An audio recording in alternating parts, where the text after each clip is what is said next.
काचनार का जो प्रयोग है आयुर्वेद के अंदर सभी तरह के फोड़े, फुंसियाँ और गांठ के लिए प्रयुक्त होती है। यह एक बहुत ही दिव्य औषधि है। इसके अंदर इसके मुख्य जो द्रव्यों में, आयुर्वेद में निर्मित द्रव्यों में कचनार गुग्गल एक मुख्य औषधि है। काचनार गुग्गल के द्वारा हम समस्त प्रकार के गांठों में उसका प्रयोग करते हैं और जितने भी हार्मोन से रिलेटेड या अंदर की जो गांठें हैं उसमें भी वह कचनार गुग्गल काम करता है। इवन हम लोग कैंसर के अंदर भी कचनार गुग्गल का प्रयोग करते हैं। बहुत ही दिव्य औषधि है। जिनको ग्वाइटर गलगंड बढ़ा हुआ है या थायराइड की प्रॉब्लम है या फोड़े फुंसियाँ हैं या आपको किसी भी तरह से मैलिग्नेंसी वगैरह की शिकायत है तो आप उस स्थिति में कचनार का प्रयोग कर सकते हैं। उसको या तो कचनार गुग्गल आदि जो बनी हुई औषधियाँ, फिर यदि आपको यह इस तरह के ताज़े वृक्ष कहीं पर इस तरह के पौधे दिखाई दे तो आप इसको ताज़ा ही प्रयोग कर सकते हैं। इनसे आपको पूरा लाभ मिलेगा। ये आपके लिए बहुत ही लाभकारी पौधा है, विशेष करके आपके गांठों के लिए, अंदर या बाहर के होने वाले ट्यूमर आदि रोगों के लिए। यह कचनार का वृक्ष यह पूरे देश में इसी हरियाली के साथ इस तपती धूप में भी छाया देता हुआ इन असाध्य रोगों की मुक्ति के लिए आपके लिए खड़ा है। एक और प्रयोग हमने इसका सुना जो इस विकासनगर से और इधर शिमला के क्षेत्र में जो उधर थोड़े से जो पहाड़ी क्षेत्र हैं वहाँ पर बहुत सारे एरियाओं में आज भी प्रयोग किया जाता है। वह है पीलिया के ऊपर।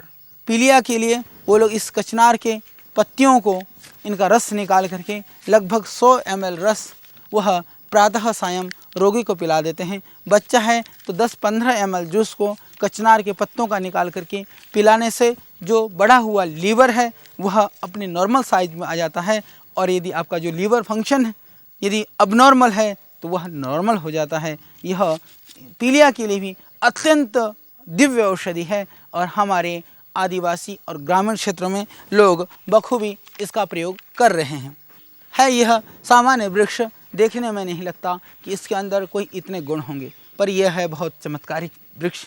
पशुओं को जब, जैसे हमारे जो बैल हैं, गाय हैं या भैंस हैं, इन पशुओं को भी कभी कभी खुर पक जाता है या इस तरह के कभी चोट या घाव हो जाता है तो उस समय आप कचनार के छिलकों को उबाल करके उसमें थोड़े नीम के पत्ती डाल करके उस घाव को धोते हैं या अच्छी तरह से साफ़ करते हैं तो घाव जल्दी भर जाता है और इस तरह के जो पका हुआ घाव है वह ठीक हो जाता है।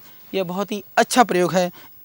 और दंत शूल के लिए, दांतों के दर्द के लिए भी यह दिव्य औषधि है। हालांकि हम दिव्य दंत मंजन आदि या और भी औषधियाँ इस तरह के हम प्रयोग में लाते हैं, प्रयोग करते हैं, पर दिव्य दंत मंजन की जगह यदि आप सिर्फ कचनार के छाल को जला करके उसका पाउडर कर करके यदि आप प्रयोग करते हैं या कचनार के वृक्ष को जला करके कोयला बना करके यदि आप मंजन के रूप में प्रयोग करते हैं तो इससे आपके मसूड़े होंगे मजबूत और दांत होंगे इससे सुंदर और जो उसके अंदर जो विकृति है, जो दोष है, जो बीमारी है वो हमेशा के लिए हो जाएगी दूर। ये दंत रोगों के लिए भी बहुत ही दिव्य गुणकारी औषधि है। इसके अतिरिक्त गलगंड में यदि गला बढ़ा हुआ है या टॉन्सिल बढ़े हुए हैं उसमें यदि आप 20 ग्राम छाल को 200 ग्राम पानी में पका करके और यदि 1/4 रहने पर छान करके पीते हैं तो निश्चित रूप से आपका जो गलगंड, बढ़ा हुआ गलगंड या टॉन्सिल या थायराइड में निश्चित रूप से लाभ होगा। इवन हमने कैंसर के रोगियों में भी इसका प्रयोग किया है, इसके छाल का रस निकाल करके प्रयोग किया है। ये अत्यंत गुणकारी है। जिनको भूख कम लगती हो, भूख बढ़ाने के लिए भी इनकी कोमल पत्तियों को थोड़ा तोड़ें और इसके थोड़ा छाल को तोड़ें, उसको कूट करके उसका रस निकाल करके यदि आप शरबत की तरह मिश्री मिला करके भी आप इसको पी सकते हैं और काढ़ा बना करके उबाल करके पी सकते हैं।